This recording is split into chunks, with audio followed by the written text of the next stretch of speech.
yow yaa ngi ne sama état de santé ñu génne la ci kaso bi génne la pour nga faju loolu kay xanaa tenir compte sa état de santé moo tax mais est-ce que yow yërëm nga sa bopp nga pare daw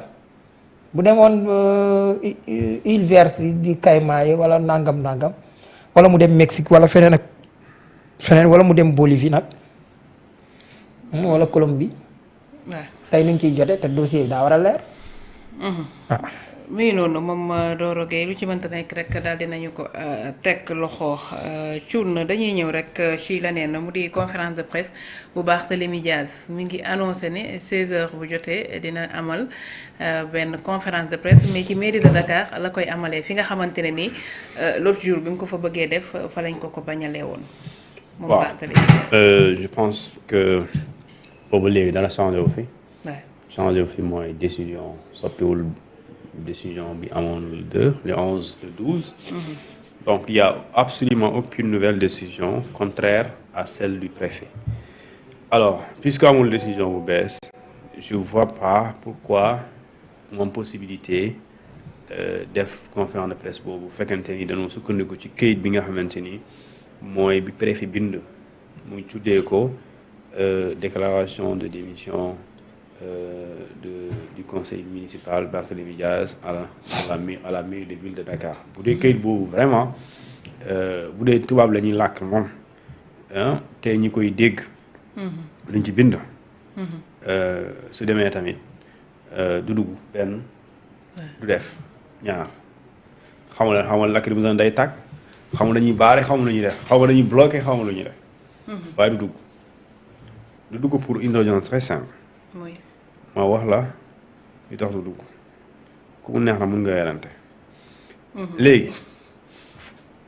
dañ ne en conséquence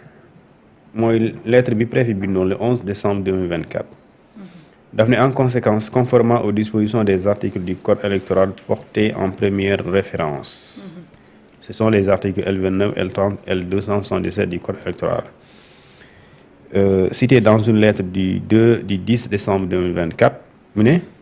je vous déclare c'est le préfet qui parle Mamadou Lamine Ngom celui qui parle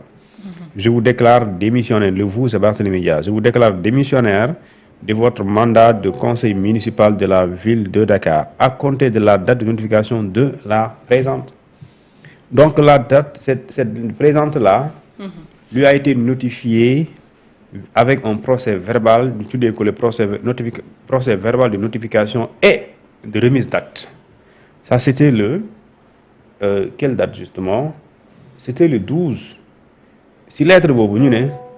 l'an 2024 et le 13 du mois de décembre 2024 nous Ismaïla Goudiaby commissaire de police chef de sûreté urbaine de Dakar en ce jour vu la lettre numéro lettre préfet bi d'accord numéro 339-25 préfecture de Dakar AP du 11 décembre 2024 émanant de monsieur le préfet du département de Dakar portant notification de démission de monsieur Barthélémy Dias de son mandat de conseil municipal de la ville de Dakar vie bordereau d'envoi numéro nangam du 11 décembre 2024 adressé à monsieur le commissaire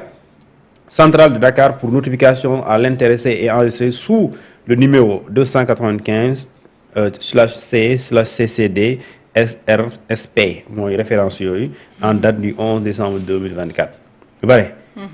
certifions avoir notifié et remis à monsieur Barthélémy Dias né le ça c'est des données personnelles à Dakar fils de etc administrateur de société domicilié loolu c'est des données personnelles la lettre susvisée portant notification de sa démission de son mandat de conseil municipal de la ville de Dakar en foi de quoi nous avons dressé les présents qu'il signe avec nous pour être transmis à monsieur le préfet de la ville de Dakar donc police bi ñu ko santoon mooy joxal ñu kayit bii jëbbal ñu ko Barthélémy Dias police mooy wax nee na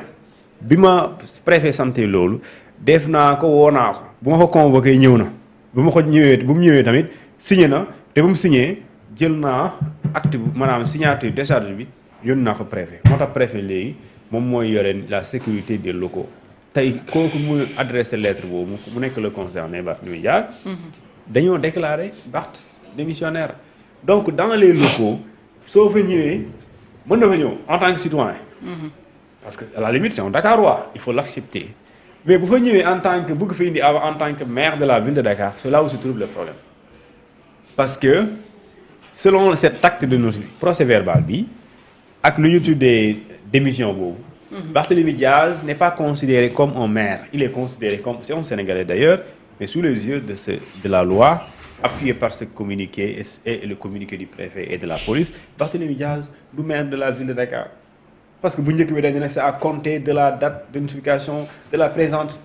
mooy mu ngi commencé ne nga ñàkk doon loolu li nga doonoon démb yaa ngi koy ñàkk doon à partir bi nga jotee mbir mi jot nga ko le 11 le 12 ñu woo la pour jëmmal ne la ba pare police ne maa ngi waat ne nous certifions ñu ngi dëggal ne jox nañu ko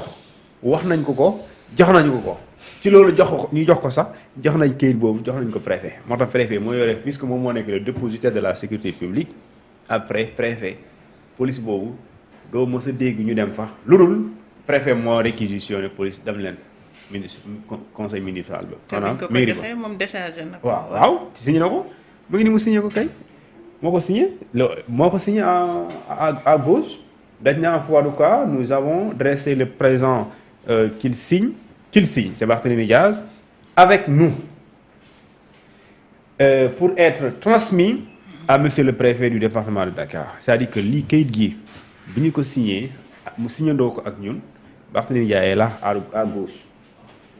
le préfet le commissaire de police à droite ñu bind ci commissariat central de Dakar donc mu signé donc vraiment lii kayit la léegi kayit bii mu ngi ci préfet kayit gi mu ngi ci préfet li mooy firndeel préfet ne li ma santoon commissaire Goudiaby mi defal na ko léegi léegi Barthélémy Dias moom tamit il a pris acte que il est déclaré démissionnaire léegi nag man xaw ma ndax day def bon peut-être que day def politique léegi bu dee da ngay def politique bon kooku politique la mais bu dee da nga ko bëgg a tënk ci ay kayit bind na wax boo demee doo dugg de su ne coow ngay indi foofu rek sinon ñu koy bëgg a accompagner aussi gis naa dëkk bi bëri na poussière waaye da ngeen indaale masque ngeen yóbbaale masque rek gis naa gars yi bu ñu daan manifester dañu doon yóbbaale vinaigre ñun tam yóbbaale vinaigre parce que dinañ leen gazé bu dugg bu dee dañoo bëgg a dugg laa bu ñu dugg waaw bu dee kayit bi moom amul décision bu bees bu soppeeku lii bu amee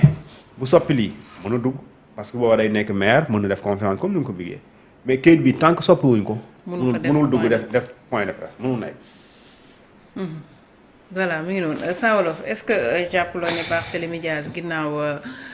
xeex bi jëm ci wàllum justice jàpp na ne ñàkk na ko mu dem ci mbirum politique li mu nekk di def. Il faut résister. La résistance est une droit. Mais est-ce que il a le moyen de son résistance comme Sonko là noonu lañ koy làkkee ci tubaab jub na wala jubut yenn saa yi damay dégg de bon xam nga day sonko lu quoi maanaam loolu